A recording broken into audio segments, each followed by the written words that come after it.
গোপন বন্দিশালায় আমেরিকান সহ বিদেশিরা জিজ্ঞাসাবাদ করতেন গুমের শিকার ব্যক্তিদের।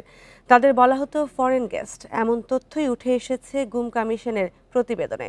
তবে এই বিদেশি ব্যক্তিরা সরাসরি নির্যাতনে অংশ নিতেন না বলেও উল্লেখ করা হয় প্রতিবেদনে। বান্ডেল থাকলে প্রতি সেনমানিতে টাকা বাঁচবে।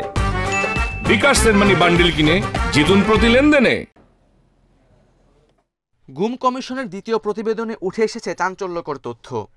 4 জন দেয়া প্রতিবেদনে এক ভুক্তভোগীর সাক্ষ্য তুলে ধরে বলা হয়, ডিবি হেফাজতে থাকা অবস্থায় 2 জন আমেরিকান তাকে জিজ্ঞাসাবাদ করেন। 6 মাস পর আবারও ডিবিতে নেওয়া হলে সেখানে আগের সেই 2 আমেরিকান ছাড়াও আরও কয়েকজন মার্কিন নাগরিক ছিলেন। প্রতিবেদনে বলা হয়, আরেকজন বন্দী ডিজিএফআইয়ের হেফাজতে আটক থাকার সময় তাকে একজন ইংরেজিভাষী বিদেশি জিজ্ঞাসাবাদ করতে এসেছিলেন বলে কমিশনকে জানিয়েছেন। প্রতিবেদনে আরও বলা হয়, ভারতের সঙ্গে গড়ে ওঠা সম্পর্কের পাশাপাশি আওয়ামী লীগ দীর্ঘদিন ধরে সন্ত্রাস বিরোধী লড়াইয়ের নামে পশ্চিমা সহযোগিতা থেকেও লাভবান হয়। এই যে গুমের সংস্কৃতি, এইটা কিন্তু একটা ভয়াবহ আকারে বাংলাদেশের রাজনৈতিক, অর্থনৈতিক এবং দায়মুক্তির সংস্কৃতি হিসাবে গড়ে উঠেছিল। তৎকালীন সরকার এবং সরকারের নিয়ন্ত্রণাধীন যেই বাহিনীগুলো ছিল তারা কিন্তু এই গুমকে হাতিয়ার হিসেবে ব্যবহার করেছে।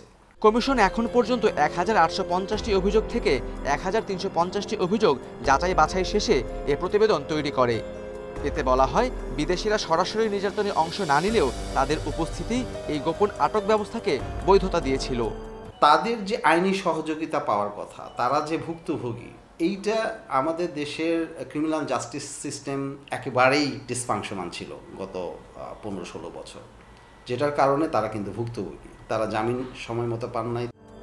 আওয়ামী লীগ সরকার পতন হলে গুম ও আয়নাঘরের বিষয়টি আবার সামনে আসে।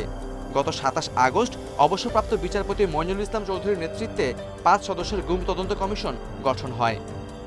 Khaled Raihan, independent news, Dhaka.